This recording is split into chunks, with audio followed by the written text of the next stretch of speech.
কত বেলা হলো এবার তো ঘুম থেকে ওঠো। উফ, সেই কোন সকালে সূর্য উঠেছে, দালান থেকে শুরু করে সবখানে গোবর জল লেপা হয়ে গেল, আর ওনার ঘুম আর ঘুম। হ্যাঁ, সে কি আর আমি জানি না? তোমার এই গোবর জলের গন্ধে আমার কাঁচা ঘুমটা দফা রফা হয়ে গেল একেবারে। ওই দেখো, কাঁচা ঘুম মানে সারা রাত নাক ডাকিয়ে ঘুমোলে, আর এখন বলছো কাঁচা ঘুম? বলি যত বুড়ো হচ্ছ তত কি তোমার ঘুম বাড়ছে নাকি? আসলে দিন দিন তুমি কুঁড়ে হয়ে যাচ্ছ। গিন্নি, বলি একটু শান্তি দেবে কি? সকাল সকাল মাথা খারাপ করে দিচ্ছে একেবারে। আহারে, তোমার এত ঘুম দেখে আমারই মাথা খারাপ হয়ে যাচ্ছে। দুধ কর না, অনেক বেলা হয়ে গেল, এক্ষুনি বেরোতে হবে। রাজসভায় আর জরুরি আলোচনা আছে। মহারাজের কোন জরুরি আলোচনাতে তোমাকে লাগে বুঝি না বাপু। তুমি তো যাও মস্করা করতে। থামো গিন্নি, থামো।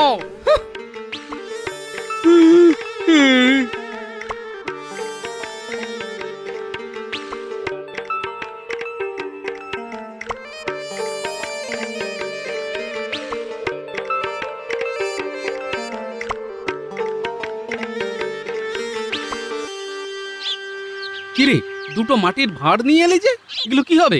দাদু, আমাদের একটু সাহায্য করতে হবে। সে তো বুঝলাম, কিন্তু কি ব্যাপার সেটা তো বুঝতে পারছি না। বাইরে পুটিও দুটো ভাঁড় নিয়ে দাঁড়িয়ে আছে। আহা, আমি গোপাল ভাঁড় থাকতে আবার ভাঁড়ের কি দরকার? আছে দাদু, এই প্রচন্ড গরমে দেখছো না কোনো পাখি দেখা যাচ্ছে না। তা বটে, গরম এবার খুব ভালো রকমই পড়েছে। তবে মনে হচ্ছে দিন কয়েক বাদে বৃষ্টিও হবে, বুঝলি?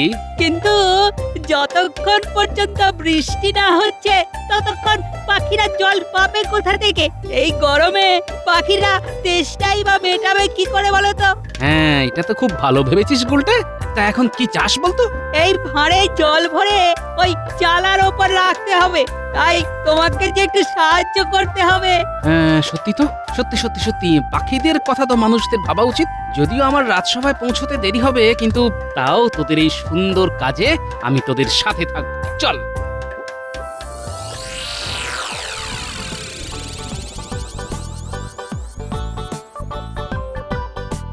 দাঁড়া দাঁড়া দাঁড়া, মই লাগবে, মই।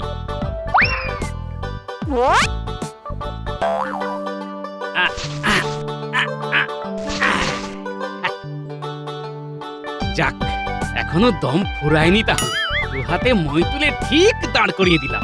আমি জানতাম দাদু ঠিক পারবে। নে গুলটে, আমি আর পুঁটি মই ধরছি, তুই আস্তে আস্তে চালের উপর উঠে যা।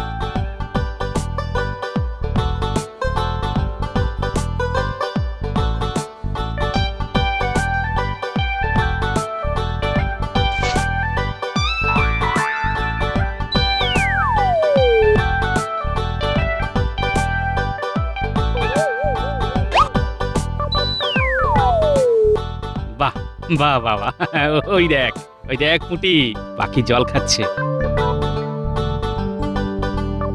না, এবার রাজসভায় যেতে হয়। সভা যে শুরু হয়ে গেল।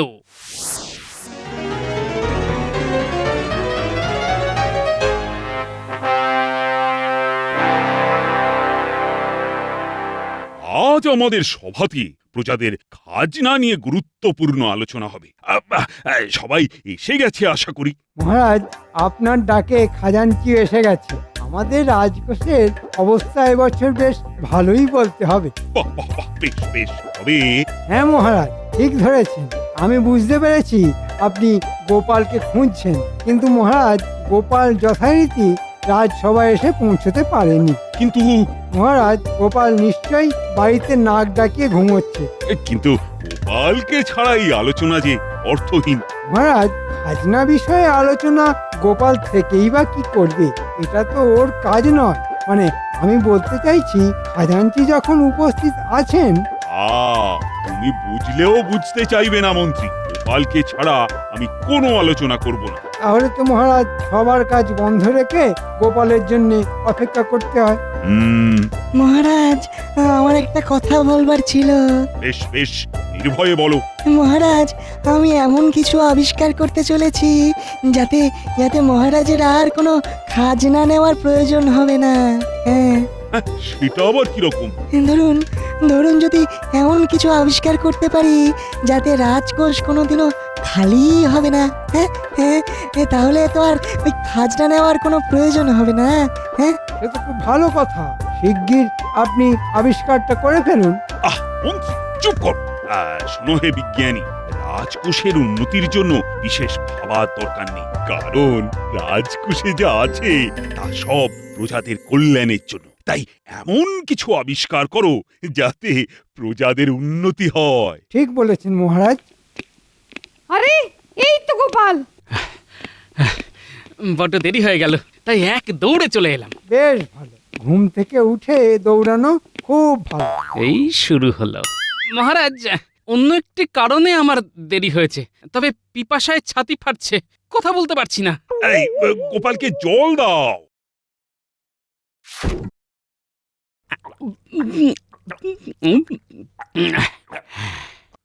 বলো বলো গোপাল, এবার বলো। এই প্রচন্ড গরমে দেখছো না কোনো পাখি দেখা যাচ্ছে না। তা বটে, গরম এবার খুব ভালো রকমই পড়েছে। এই গরমে পাখিরা তেষ্টাই বা মেটাবে কি করে বলো তো? হ্যাঁ, এটা তো খুব ভালো ভেবেছিস গুলটে। তা এখন কি চাস বলতো? এই ভাঁড়ে জল ভরে ওই চালার ওপর রাখতে হবে, তাই তোমাকে যে একটু সাহায্য করতে হবে। হ্যাঁ, সত্যি তো, সত্যি সত্যি সত্যি পাখিদের কথা তো মানুষদের ভাবা উচিত। যদিও আমার রাজসভায় পৌঁছতে দেরি হবে, কিন্তু তাও তোদের এই সুন্দর কাজে আমি তোদের সাথে থাকবো। চল।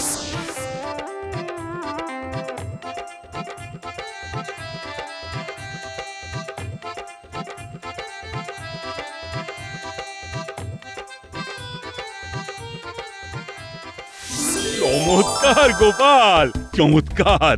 তোমার নাতি নাতনিদের পাখিদের জন্য যে ভালোবাসা তা আমাকে মুগ্ধ করলো। সত্যি তো এই গরমে পাখিদের জল খাওয়ার খুব কষ্ট। সব আমিও আর কি তোদের সাথে মই নিয়ে লেগে পড়লাম। বেশ বেশ করছো, বেশ করছো। কিন্তু মহারাজ, আজকের সবার গুরুত্বপূর্ণ আলোচনা এবার শুরু করা গেলে বড় ভালো হতো। মানে বলতে চাইছি, বেলা যে অনেক হলো। হুম, আজ অনেক বেলা হয়ে গেছে। আজ সভা মুলতুবি হলো, আলোচনা বরং কাল হবে। যথাজ্ঞা মহারাজ। মন্ত্রীমশাই, আপনি হচ্ছেন আমাদের সব, তালিবস্য নয়, দন্তিস্য। তবে আমি যা বলবো সব তোরা শুনবি তো? আপনার আপনার সব কথাই তো শুনি মন্ত্রী মশাই। মানে ওই আপনি যা করতে বলেন কিছুই তো আর বাকি রাখি না। জানিস, এবারে ফলন খুব ভালো হয়েছে, খাজনাও একেবারে উপচে পড়বে। মানে বলছিলাম কি, ওই খাজনার কিছুটা, মানে এই সামান্য কিছু যদি আমাদের কপালে জোটে, তাহলে বাকি জীবন আর কিছুই করতে হবে না। বসে খেয়েই কাটিয়ে দেওয়া যাবে।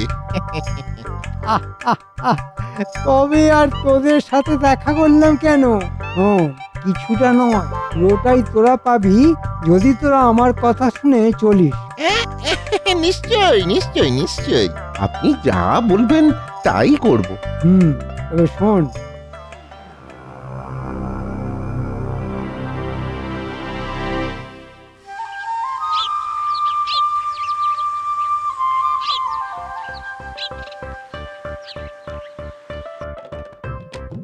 না, আজ আর রাজবাড়ি পৌঁছতে দেরি হবে না।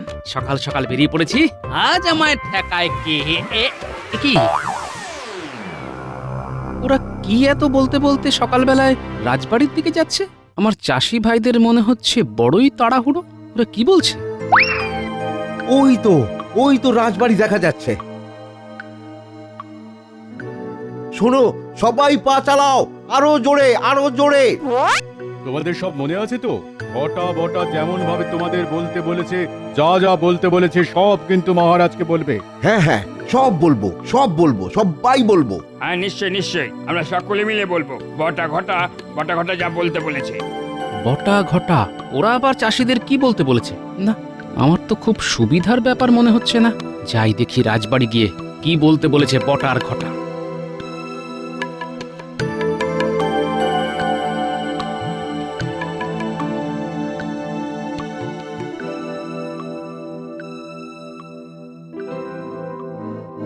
ফলন একেবারে ভালো হয়নি বলছো? না মহারাজ, না, খুব খারাপ অবস্থা আমাদের, একদম ফলন হয়নি। যেটুকু ফলন হয়েছে মহারাজ, তাতে নিজের পেটটুকু ভরে না, বিক্রি কি করবো বলুন?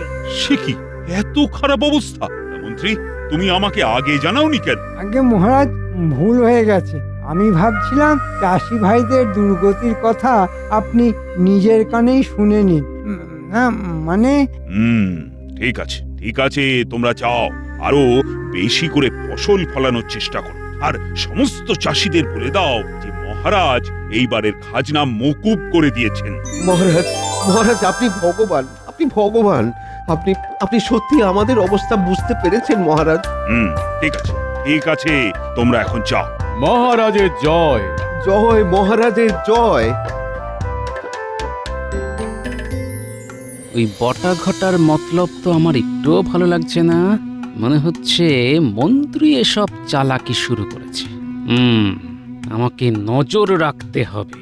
মহারাজ, আমি নিজে একবার দেখতে চাই এবছর ফসলের কি অবস্থা। মন্ত্রী, তুমি এটা দায়িত্ব নাও, দেখে এসে আমাকে জানাও প্রজাদের কি অবস্থা। ও, এবার সবকিছু জলের মতো পরিষ্কার। বটা ঘটা আর মন্ত্রী মিলে কিছু একটা ধান্দা করছে। যদিও অনেক বেলা হলো, তবু এখন ঘরে যাওয়া চলবে না। আমাকে আগে খেতে গিয়ে চাষি ভাইদের সাথে দেখা করে কথা বলতে হবে। এই সুরেশ, নিখিল, হ্যাঁ হ্যাঁ, এদিকে এদিকে এদিকে, তোরা একবার এদিকে আয় তো। আসছি। এই নিখিল, চলো চলো চলো।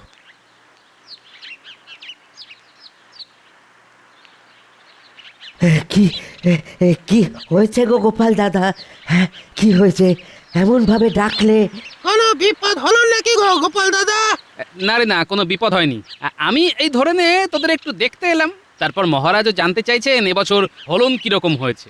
ও ও তাই? হ্যাঁ গোপাল দাদা, হ্যাঁ, আমরা আমরা খুব সানন্দে আছি, খুব সানন্দে আছি। সে তো খুব ভালো কথা। হ্যাঁ, আনন্দে থাকলে শরীর স্বাস্থ্য সব ভালো থাকে। মহারাজকে বলবেন কোনো চিন্তা না করতে, এবছর খুব ভালো ফলন হয়েছে। হ্যাঁ, ওই ওই ওই প্রতি বছর যেরকম হয়, মহারাজের আশীর্বাদে এই বছর প্রায় ওই 2 গুণ ফসল ফলেছে। হ্যাঁ, 2 গুণ। বাহ বাহ বাহ, অতি উত্তম, খুব ভালো লাগছে শুনে, বুঝলি।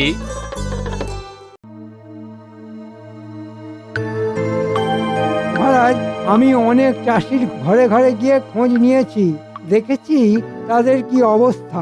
ফলন হয়নি, অনাহারে সবাই মরতে চলেছে। কিন্তু ফলনের অবস্থা এত খারাপ হলো কেন? জল মহারাজ, জল, জলের যোগানের আকাল পড়ে গেছে। বৃষ্টি হয়নি, তাই এই অবস্থা। বেশ, আমি তো খাজনা মকুব করেই দিয়েছি, আর প্রজাদেরও ঘোষণা করে জানিয়ে দাও তারা যেন শুধু শুধু জল নষ্ট না করে। হ্যাঁ মহারাজ, তবে আরো একটা অনুরোধ ছিল। বলো শুনি। প্রজাদের সাথে সাথে আমরা এই রাজসভাতে যদি জলের ব্যবহার না করি, তাহলে প্রজাদের কাছে আপনি আরো প্রিয় হয়ে উঠবেন। মানে আমার এটাই মনে হয় মহারাজ। বাহ বাহ বাহ, খুব ভালো বলেছো তো মন্ত্রী। সাধু সাধু সাধু। আমরাও তাহলে রাজসভা চলাকালীন কোন রকম জলের ব্যবহার করব না, তেষ্টা পেলেও কষ্ট করে সহ্য করব।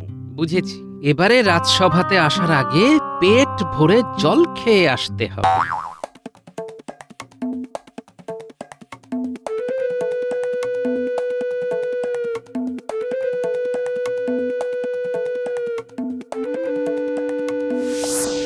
সবাই শোনো, এবছর দ্বিগুণ ফলন হয়েছে আমরা জানি, তাই মহারাজ এবার দ্বিগুণ খাজনা নেবে বলে জানিয়েছেন। তাই এই ঘোষণা, তোমরা কাল দ্বিগুণ খাজনা এই বটা আর ঘটার বাড়িতে জমা করবে। এটাই নির্দেশ, এটাই তোমাদের পালন করতে হবে। মনে থাকে যেন, কালকের মধ্যেই। সব আমার বাড়িতে এনে দিতে হবে, বুঝেছো তোমরা? আর নির্দেশ পালন না করলে ভয়ঙ্কর শাস্তি হবে। হ্যাঁ, যা তোমরা ওই ভাবতেও পারছো না। মনে থাকবে।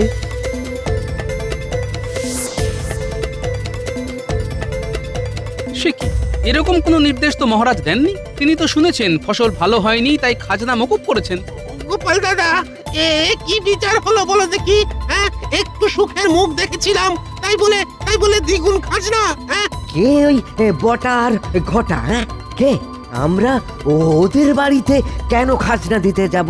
হ্যাঁ, কেন খাজনা দিতে যাব সেটাও তো বুঝলাম না। আগে তো কখনো এই এমন নির্দেশ শুনিনি।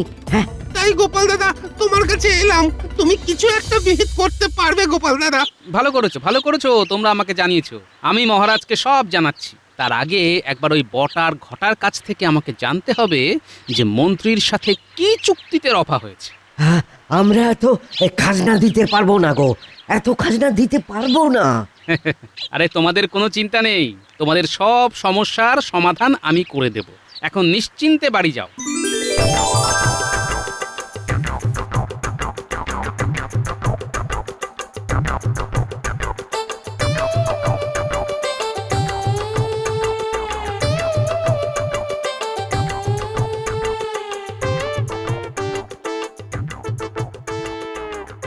এই যে বটা ঘটা, তোদের সব দুষ্কর্ম আমি জেনে গেছি, প্রজাদের মুখ থেকে সব আমি শুনেছি। এবার বলতো তোদের নিয়ে কি করা যায়? আমাদের সাথে মন্ত্রী মশাই আছেন।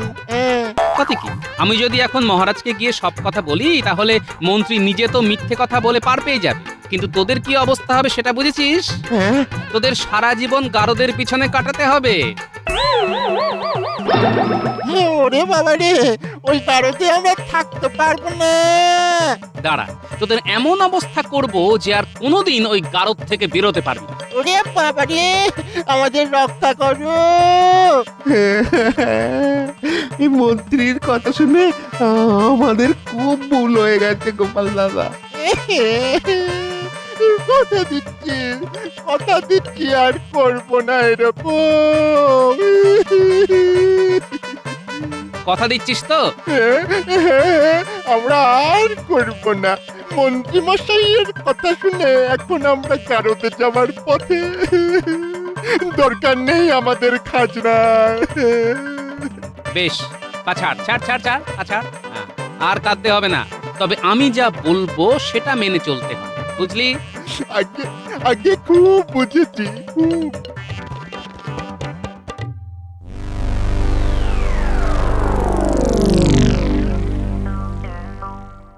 কি গোপাল, তোমাকে আজ একটু চিন্তিত দেখছি।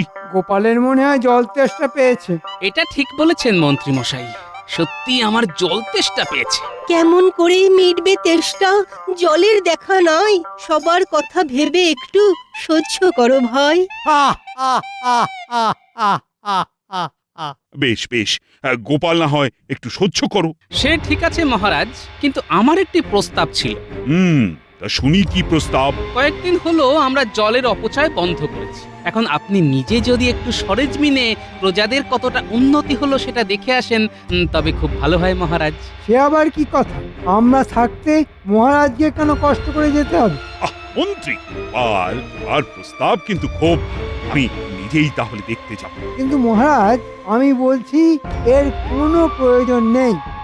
সেটা আমাকেই বুঝতে দাও না মন্ত্রী। আর আমি মনে করি আমি নিজে গেলে প্রজারাও বেশি খুশি হবে। কিন্তু মহারাজ, আর কোনো কিন্তু নয় মন্ত্রী। সব গোপালের শয়তান। আমি বুঝি এখুনি বটার ঘটার সাথে দেখা করে জানতে হবে কত খাজনা এলো। আপনি কোনো চিন্তা করবেন না, মহারাজ আসুক, আমরা যা ব্যবস্থা করার করব। সেই দিনের চাষিদের ডাকতে হবে। হ্যাঁ হ্যাঁ, ওদের দিয়েই যা বলাবার সব বলাবো। মহারাজ সেটাই বিশ্বাস করবেন। আর তারপরেই আমরা খাজনার হিসেব নিয়ে বসবো।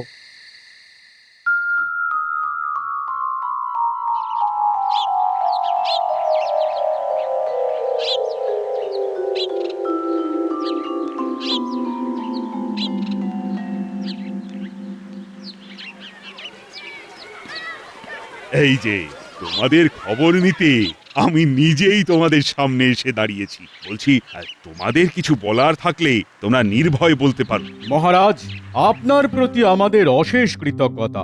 কিন্তু কোনো উপায় না দেখে বলতে বাধ্য হচ্ছি, আপনি এবছরের মতো আমাদের খাজনা মকুব করে দিলেও মন্ত্রীমশাই জল খরচের জন্য দ্বিগুণ খাজনা দাবি করেছেন। সে কি? শুধু তাই নয় মহারাজ, সব খাজনা ওই বটা আর ঘটার বাড়িতে জমা করতে হবে। সর্বনাশ, এরকম কথা তো বলার ছিল না। কি ব্যাপার মন্ত্রী, এসব আমি কি শুনছি? মহারাজ মহারাজ, রেগে যাবেন না, আমি কিছুই জানি না। নিশ্চয়ই বটা আর ঘটা এর পেছনে আছে, ওদের এইসব শয়তানি বুদ্ধি। তাই নাকি? এই যে বটার ঘটা, এদিকে এসে মহারাজকে সব বলে যাও। বলো বলো বলো, নির্ভয়ে বলো। মহারাজ, মন্ত্রীমশাই আমাদের বুঝিয়েছিল যে ফলন ভালো হয়েছে, তাই খাজনা অনেক হবে। আমরা শুধু একটু ওই লোভে পড়ে গিয়েছিলাম। বলেছিলাম ওই খাজনার সামান্য কিছু আমাদের কপালে জুটলেই সারা জীবন বেশ আয়েস করে থাকা যাবে। কিন্তু মন্ত্রীমশাই পুরো খাজনাটাই চুরি করতে চেয়েছিল। বাহ বাহ, চমৎকার গোপাল, চমৎকার। এই তোমার বুদ্ধিতেই মন্ত্রী ধরা পড়লো। যা করেছি সবই চাষি ভাইদের কথা ভেবে মহারাজ। এই জল বাঁচানোর জন্য মন্ত্রী যেমন রাজসভায় সকলের জল খাওয়া বন্ধ করেছিল, তেমনি আগামী 1 মাস শুধু খাবার জল ছাড়া মন্ত্রী আর কোন রকম কাজে জল ব্যবহার করতে পারবে না। হ্যাঁ, এটাই তোমার শাস্তি।